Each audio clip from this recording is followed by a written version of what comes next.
मोदी जी, थोड़ी सी बात उत्तर प्रदेश की करते हैं। सबसे बड़ा प्रदेश है, 80 सीटें वहां से आ रही हैं। क्या इस बार आप लोग 2014 का रिकॉर्ड तोड़ पाएंगे? 71 सीट लाई थी बीजेपी, 73 एनडीए। इस बार अगर देखें तो अखिलेश और राहुल साथ में चुनाव लड़ रहे हैं और दमखम के साथ जो है पूरे परिवार को उन्होंने वहां से उतारा है। खुद कन्नौज से लड़ रहे हैं अखिलेश जी, डिम्पल मैनपुरी से लड़ रही हैं, फिरोजाबाद, आजमगढ़, तमाम जगह से उनके परिवार के लोग लड़ रहे हैं। हो सकता है कि कहते हैं कि गांधी लोग भी शायद वापस अमेठी और रायबरेली से लड़े। तो उसमें आप इस चुनाव को कैसे देखते हैं? राहुल जी, आप जितने गर्व से सब उतरे हैं, सब उतरे से 4 बार बोल रहे हैं। नहीं, गर्व ये मजबूरी है कि क्या है? परिवार के लोगों को उतारना पड़ रहा है, ये मजबूरी है। ये उनका मूल कैरेक्टर के इसके सिवा उनके पास कोई है ही नहीं। फैमिली मेंबर्स के लिए लड़ना, फैमिली मेंबर के लोगों के लड़वाना, यही खेल है। अच्छा, ये पहले इकट्ठे नहीं आए क्या भाई? पहले भी इकट्ठे आ चुके हैं, बार बार इकट्ठे आ चुके हैं। लेकिन उत्तर प्रदेश की जनता को अपना भविष्य क्या है उसकी समझ पूरी है। और इसलिए मैंने पार्लियामेंट में कहा था कि आज उत्तर प्रदेश की और देश का हाल ऐसा है कि बड़े बड़े नेता लोकसभा के मैदान से भाग रहे हैं, राज्यसभा का रास्ता खोज रहे हैं। और हुआ वैसा ही है। बड़े लोग ने चुनाव लड़ने के लिए तैयार नहीं है जी, लेकिन हम एक जिम्मेवारी के साथ काम चल रहे हैं, सबको साथ लेकर के चल रहे हैं। और मुझे पक्का विश्वास है कि अब शायद कुछ बचेगा नहीं, उनका कुछ नहीं बचेगा। 2014 से बेहतर परफॉर्मेंस होगी, उनका कुछ बचेगा ही नहीं जी। एक सवाल और, आप इसका पाठ जवाब दे चुके हैं इसलिए मैं उसको संक्षेप में पूछूंगा। ऑपोजिशन कांग्रेस सब आपके पीछे कहता है कि सरकार जो है ईडी, सीबीआई, इंटेलिजेंस एजेंसीज का इस्तेमाल कर रही है। आपने कहा है कि ईडी इंडिपेंडेंट है। सिर्फ एक सवाल यह है कि ऐसा देखा गया है कि 25 नेता का एक एनालिसिस एक न्यूज़पेपर ने की थी कि 25 नेता जब ऑपोजिशन पार्टी से बीजेपी की तरफ आ गए तो उसमें से 23 लोगों के ऊपर से जो है इस तरह के केसेस को या तो ठंडे बस्ते में डाल दिया गया या ड्रॉप कर दिया गया। इस बारे में पहली बात है, एक भी केस ड्रॉप नहीं किया गया है। जो अदालत कहेगी वही होगा, हम कोई निर्णय नहीं लेंगे, स्वतंत्र है। दूसरी बात है, पॉलिटिकल लीडरशिप के केस कितने हैं भाई? ओनली 3%। 97% अच्छे अच्छे ब्यूरोक्रेट जेल में है। आखिर के इन संस्थाओं का जन्म क्या हुआ है भाई? अगर इन संस्थाओं का जन्म इसी काम के लिए हो तो काम नहीं करेगी क्या? और अदालत इतनी बड़ी है जी, किसी को जमानत नहीं दे रही है अदालत, तो अदालत देखती होगी ना भाई। और भ्रष्टाचार के मामले में हम कम से कम इसको लाइट न ले जी।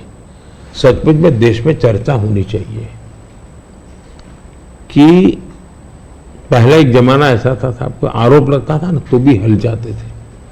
आज गुनाह सिद्ध हो चुका, सजा हो चुकी, फिर भी आप हाथ ऊंचा कर कर करके फोटो निकलवा रहे हो।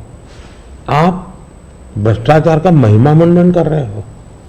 इस देश में ये आलोचना का विषय होना चाहिए।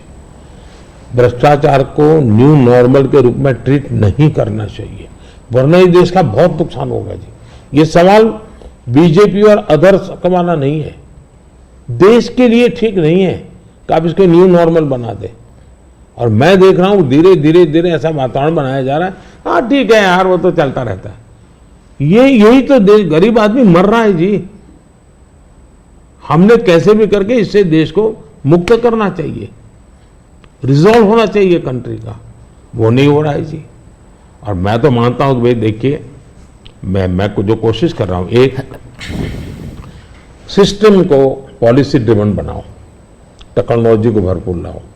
आज हमने, पहले एक प्रधानमंत्री कहते थे 1 रुपया जाता है 15 पैसे पहुंचता है जी। आज मैं कहता हूं 1 रुपया जाता है पूरे 100 पैसे पहुंचते हैं, डायरेक्ट बेनिफिट ट्रांसफर। क्यों? सिस्टम को सुधारो भाई। हमने जेम पोर्टल बनाया, करप्शन को कम करने की दिशा में हमारा बहुत बड़ा कदम है जी।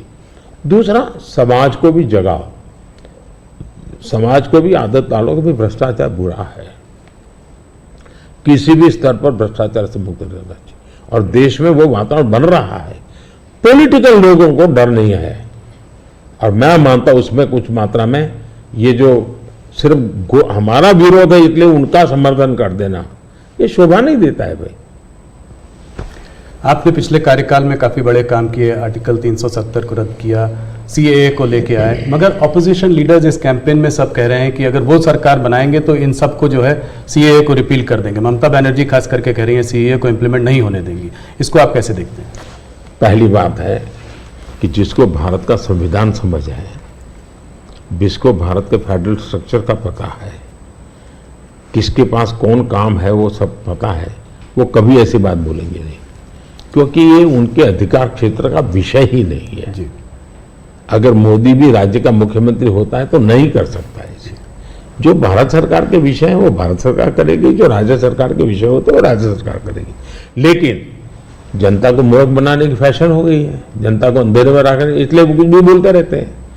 दूसरी बात है, मैं चैलेंज करता हूं कांग्रेस पार्टी कल प्रेस कॉन्फ्रेंस करके बता दे कि हम 370 वापिस लाएंगे, क्योंकि 370 हटने के बाद ये लोग संविधान की इतनी बड़ी बातें करते हैं ना, जी। बाबा साहब अम्बेडकर के नाम पर हमको इतनी गालियां देते हैं। हिंदुस्तान में बाबा साहब अम्बेडकर का संविधान पूरे देश में लागू नहीं हुआ था। जम्मू कश्मीर में 70 साल तक भारत का संविधान नहीं लगा है। ये हमने आकर के भारत के संविधान, और वहां दलितों को पहली बार आरक्षण मिल रहा है जी। वाल्मीकि समाज वहां रहता है, वहां पहली बार आरक्षण मिल रहा है। ये सब क्या बातें करते हैं जी? और उनकी हिम्मत है क्या? वो प्रेस कॉन्फ्रेंस करके बोले कि हम 370 फिर से वापस लाएंगे। हिम्मत है तो कोई भी दल हिम्मत है तो आ जाए मैदान में। मोदी जी, बंगाल की तरफ चलते हैं। वेस्ट बंगाल में जो है इस बार चुनाव काफी जोरों में लड़ाई हो रही है। पिछली बार जब आप 2019 में 18 सीट लाए थे 42 में, तो लोग चकित रह गए थे, लोगों को उम्मीद नहीं थी कि आप 18 सीट लाएंगे। इस बार आपके एक नेता ने कहा है कि 36 सीट आ सकती है। राजनाथ जी ने मुझसे इंटरव्यू में कहा था कि 36 सीट आ सकती है। कैसे देख रहे हैं इस वक्त माहौल को? देखिए, जहां तक लोगों का चकित वाला जो आप कह रहे हैं ना, उनका प्रॉब्लम यह है कि मुझे 10 साल हो गए, अभी भी वो मानने को तैयार नहीं कि देश की जनता ने मोदी नाम के किसी व्यक्ति को प्रधानमंत्री बनाया। तो ऐसी एक जमात है जो देश के मैंडेट को स्वीकार करने को तैयार नहीं है जी। अब हकीकत है भाई कि देश की जनता हमको समर्थन दे रही है। आपने हिसाब लगाया था नहीं होगा नहीं होगा, वो तो आपकी गलती थी जी। लोग, हमारे तो लोगों के साथ संपर्क है, बट मैं मालदा में था, मैंने जी मैं हैरान था कितना बड़ा जबरदस्त वहां माहौल था जी। अब जनता जनार्दन का विश्वास बन रहा है कि देश में एक स्थिर मजबूत सरकार है। बंगाल में भी उसका परिणाम अच्छे मिले, और टीएमसी के शासन में महिलाओं पर जो अत्याचार हो रहे, संदेश खाली की जो घटना है, पूरे देश को हिला दिया है जी। और उसका गुस्सा निकलना ही निकलना है मतदान में। आखिर जनता के पास तो मताधिकार है, उससे से अपना गुस्सा निकालेंगे जी। तो गुस्सा निकलना है, बहुत स्वाभाविक है।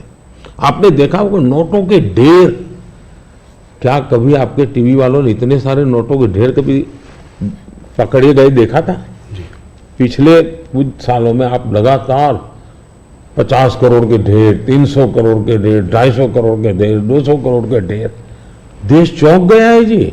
आप कितना इसको दबाने की कोशिश करो, लेकिन देश के दिल दिमाग में स्थिर हो चुका है कि लूटने वाले लोग हैं। तो इस बार जीत और बड़ी होगी? बिल्कुल, क्लीन स्वीप कर रहे हैं। उड़ीसा को कैसे देखते हैं? उड़ीसा में आपने जो है बीजेडी का साथ छोड़ा। भारतीय जनता पार्टी वहां अलग रही है। बीजेडी ने मुद्दों के आधार पर समर्थन, केंद्र में हमारा समर्थन किया था, मुद्दों के आधार पर जी। और ऐसे बहुत से दल हैं जो मुद्दों के आधार पर हमें समर्थन देते रहे हैं। तो बीजेडी का हमारा नाता हो रहा, राज्य के अंदर हम बिल्कुल, उड़ीसा की पूरी अस्मिता खत्म हो रही है भाई। उड़ीसा की अस्मिता संकट में है। उड़िया लैंग्वेज वो खतरे में आ रही है, और मैं नहीं मानता कि उड़िया के लोग अब ये लंबे अरसे तक इसको सहन कर सके। इतने संसाधन है जी। आज उड़ीसा देश का रिचेस्ट स्टेट बन सकता था जी, रिचेस्ट स्टेट, लेकिन क्या हालत बना के रखी है। तो अब उड़ीसा के सामान्य मानवी के अंदर एस्पिरेशंस है जी, और मुझे लगता है कि हमें सेवा